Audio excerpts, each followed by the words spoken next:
Hi everybody and welcome to Simply Cooked by Maggie and Paul. Now it's Christmas week here in the kitchen and we thought we'd do something festive, and so we have got a really nice special treat that we're going to bake for you today. Well, I say we. Who's going to bake for us is the lovely Maggie. Hi everyone, yes I'm here, the lovely Maggie, I do exist, and today I shall be baking for you some traditional mince pies just like my mum and granny used to make.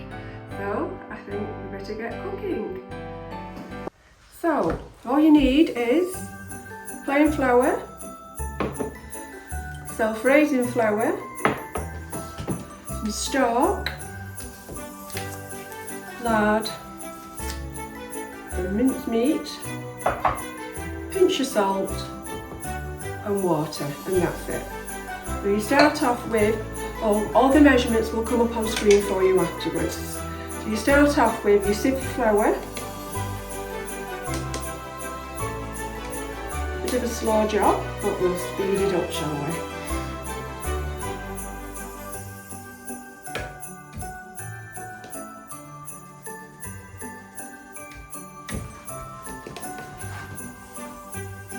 This is a recipe that my granny and my mum used to make, and every Christmas you can't beat mince pies.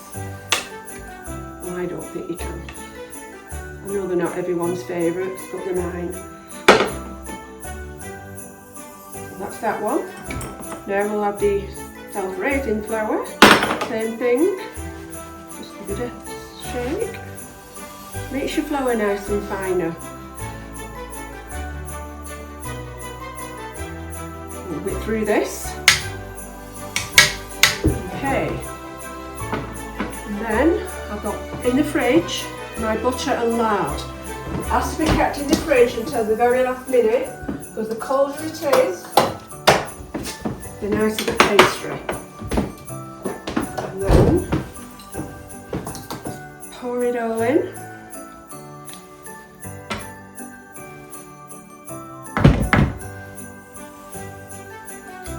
Lovely and messy.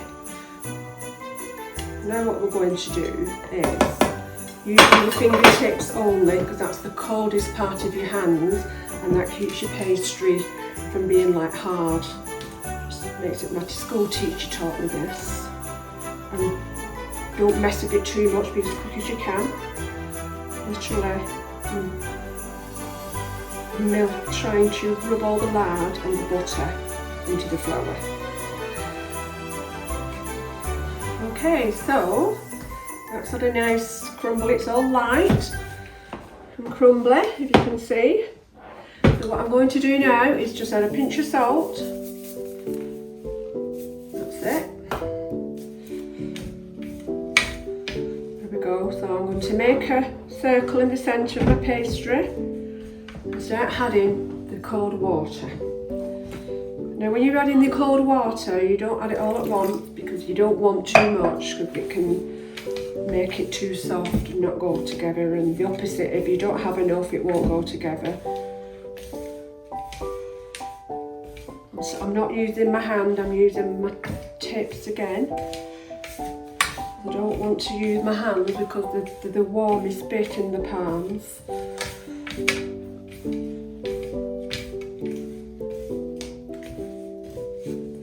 Needs a bit more water.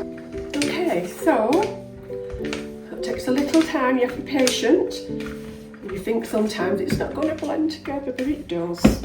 So now I'm just, if you can see, it's blending nicely, and it's a nice blended ball of pastry.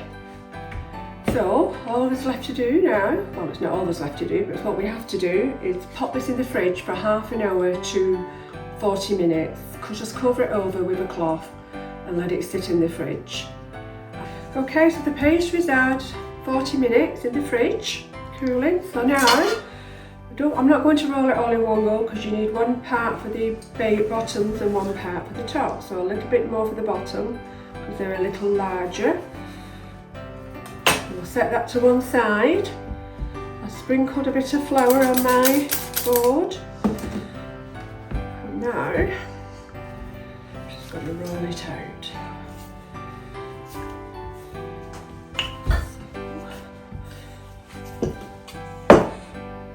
Squish it back together.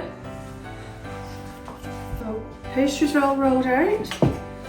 Get yourself a cutter. My pastry is about 3mm thick, but depends. If you want a thicker one you can, but it's best to keep it thinner if you can. So you just start cutting out to size. I'm using this size. And then simply place it down there. It fits in nice and snug. And I'll do all the rest. And then I'll get back to you. So we've nearly done all the bases. The bottoms, one should say. Just got one more.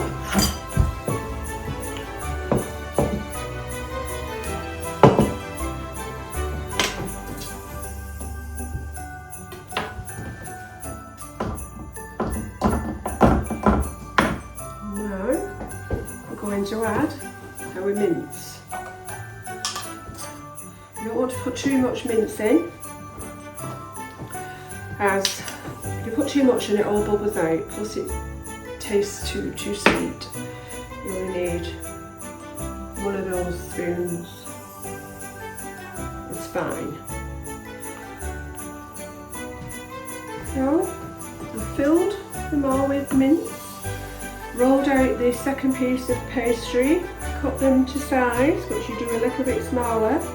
Then you can see you just place them on top. Oh, sorry, I've missed something out. Just milk them around the edges,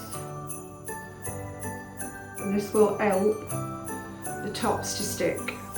And just simply place them on. Press it down, and that's it.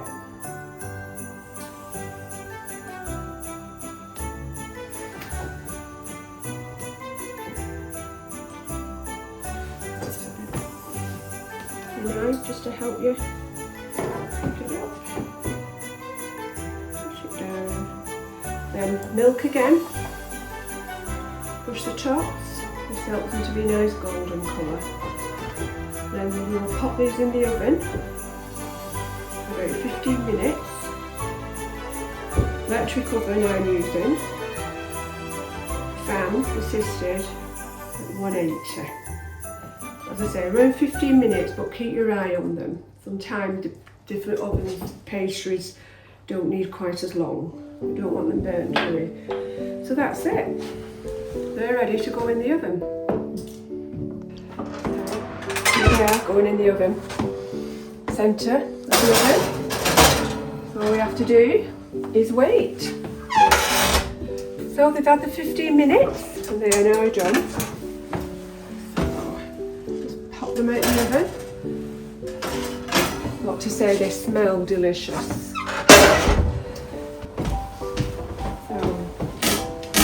Done. I'm just going to let them cool, and then I'm going to put a bit of icing sugar on the top of them. Just makes them look prettier and taste that little bit nicer. Right, so a bit of icing sugar in your special, well, what you call this, but if you haven't got this, just a small sieve will do the same thing. You literally push it like that. I love this little thing. And that's it. So here we are, the finished result. So I think we're ready to try them, don't you, Paul? I think so. Yep, I'm having my cream in mine because I love cream. I'm not going to bother with cream. No. What do you think? I think that is fantastic. Let's try it. Mmm. Yummy. Thank you very much, Grandma, for this recipe. Yeah, thank you, Grandma. That is lovely. So, success. Well, thank you for watching. Yeah, thank you. And what we'd like to do is wish you a Merry Christmas and a Happy New Year wherever you are. Oh. Cheers. Bye. Bye-bye. Bye-bye.